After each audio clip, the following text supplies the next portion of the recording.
राधे राधे। आप सभी को आमला नवमी की अनंत और अनंत शुभकामनाएं।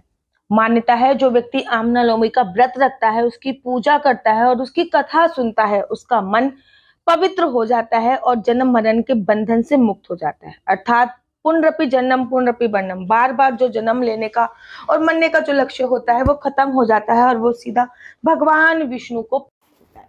जो आमला नवमी की पूजा करती हैं उन्हें उत्तम संतान की प्राप्ति होती है, वह दीर्घ आयु होती है, समाज में प्रतिष्ठा बढ़ाने वाली होती है। तो चलिए, मैंने आपको बहुत सारी पूजा इत्यादि विधि बताई है, लेकिन आज मैं इस आमला नवमी के उपलक्ष्य पर आप सभी को आमला नवमी की कथा बता रही हूँ। आमला नवमी की 4 कथाएं प्रचलित हैं और उसमें से सबसे पहली कथा ये आती है कि एक बार माता लक्ष्मी पृथ्वी पर भ्रमण करने आई।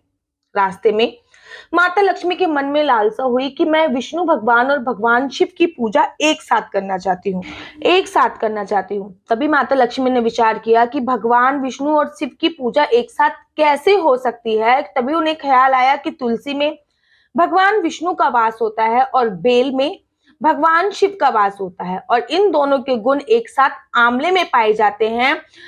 इसलिए उन्होंने आंवले के वृक्ष को भगवान शिव और विष्णु का प्रतीक चिन्ह मान के मां लक्ष्मी ने आंवले के वृक्ष की पूजा अर्चना वंदना प्रकट की। माता ने जब उनकी पूजा करी तो नीचे बैठ के आंवले के वृक्ष के नीचे बैठ के भोजन बनाया।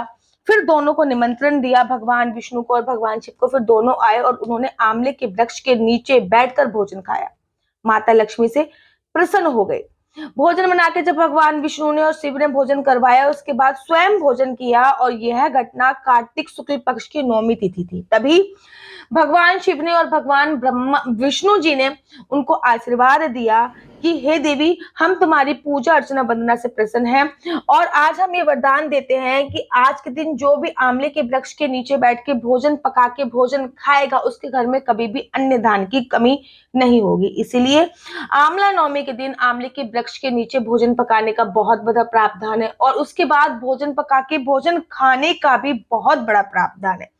अब मैं आपको आमला नवमी की दूसरी कथा बताती हूँ। कहते हैं आमला नवमी की पूजा अर्चना वंदना करने से संतान की प्राप्ति होती है। इसकी कथा कुछ इस प्रकार है। एक युग में किसी वैश्य की पत्नी को संतान की प्राप्ति नहीं हो रही थी। अपनी पड़ोसन के कहे अनुसार उसने एक बच्चे की बलि भैरव बाबा को दे दी। जब उसकी पड़ोसन ने कहा कि तुम किसी एक बच्चे की बलि भैरव बाबा को दे दो, जिससे भैरव बाबा प्रसन्न हो जाएंगे और तुम्हें संतान की प्राप्ति हो जाएंगे, उल्टा उसका फल उसको उल्टा मिल गया। जैसे ही उसने बच्चे की बलि भैरव बाबा को दी, महिला को कुष्ठ रोग हो गया। इसका पश्चाताप करने लगी।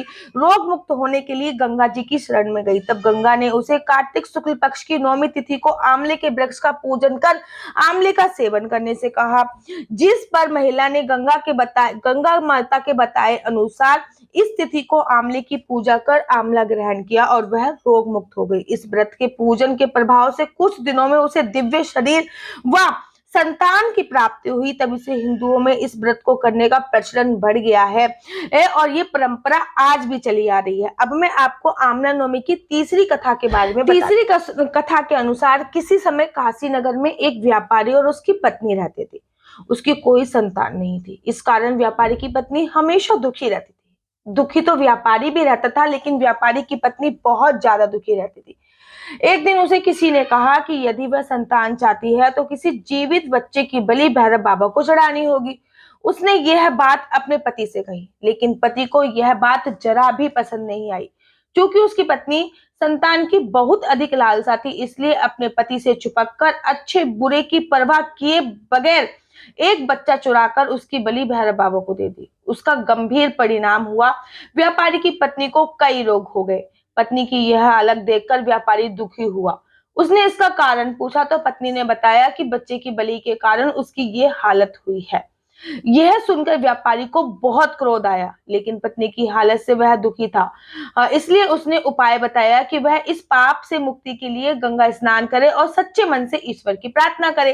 व्यापारी की पत्नी ने कई दिनों तक यही किया। इससे प्रसन्न होकर गंगा मैया एक बूढ़ी औरत के रूप में व्यापारी की पत्नी को दर्शन दिए और कहा कि उसके शरीर के सारे रोग दूर हो जाएंगे अगर वह कार्तिक मास के शुक्ल पक्ष की नौमी के दिन वृंदावन में व्रत रखकर आंवले के वृक्ष की पूजा करे।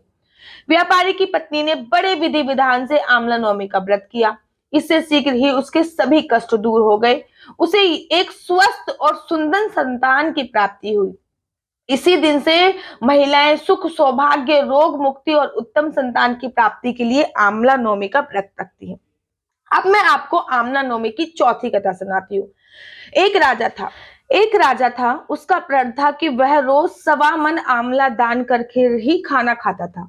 उसने इसलिए उसका नाम आंवल्या राजा पड़ गया था। एक दिन उसके बेटे बहू ने सोचा कि राजा इतने सारे आंवले रोजाना दान करता है, इस प्रकार तो एक दिन सारा खजाना खाली हो जाएगा। इसलिए बेटे ने राजा से कहा कि उसे इस तरह का दान बंद कर देना चाहिए। बेटी की बात सुन के राजा को बहुत दुख हुआ। राजा रानी महल छोड़कर जंगल की ओर जा बैठे। राजा रानी आंवला दान नहीं कर पाए और प्रण के करा था कि अगर हम आंवला दान नहीं करेंगे तो कुछ खाएंगे नहीं। जब वो भूखे प्यासे रहने लगे, भूखे प्यासे 7 दिन हो गए थे, तब भगवान ने सोचा कि यदि मैंने इनका प्रण नहीं रखा और इनका सत्य नहीं रखा तो विश्वास चला जाएगा। इसलिए भगवान ने जंगल में ही महल, राज्य, बाग, बगीचे सब बना दिए। ढेरों आंवले के पेड़ लगा दिए। सुबह राजा रानी उठे तो देखा कि जंगल में उनके राज्य से 2 गुना राज्य बसा हुआ है। जब राजा ने ये बात बताई तो रानी देखकर बहुत खुश हुई। उन्होंने बोला कि आज हम फिर से नहा धोकर आंवले का दान करेंगे, उसके बाद भोजन करेंगे। राजा रानी ने खुशी खुशी आंवले का दान करा और खुशी खुशी जंगल में रहने लगे। उधर आंवला देवता का अपमान होने के कारण और माता पिता से बुरा व्यवहार करने के कारण बहू बेटे के बहुत बुरे दिन आ गए थे। राज दुश्मनों ने छीन लिया था, दाने दाने को मोहताज हो गए थे।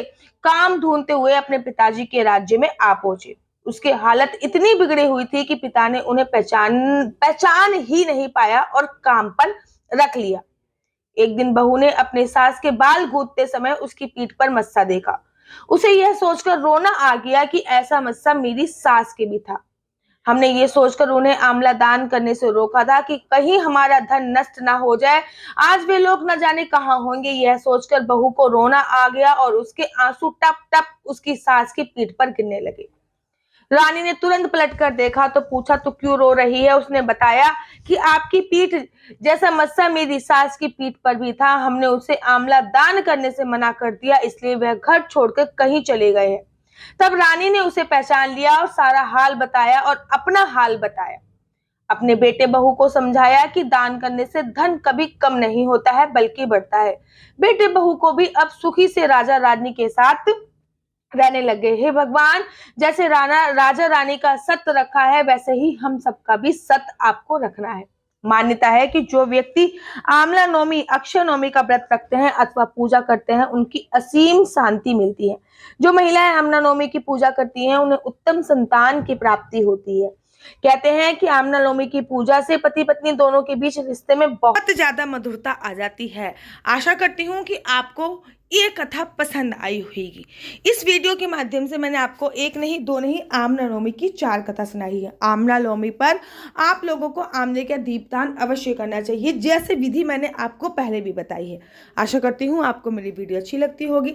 अगर आपको मेरी वीडियो अच्छी लगती है तो आप अपना यूट्यूब चैनल हरि बोल को लाइक शेयर सब्सक्राइब करना बिल्कुल भी मत भूलिए। तब तक के लिए मुझे दीजिए इजाजत। राधे राधे, हरे कृष्णा, हरि बोल। आप सभी को आंवला नवमी की अनंत और अनंत शुभकामनाएं।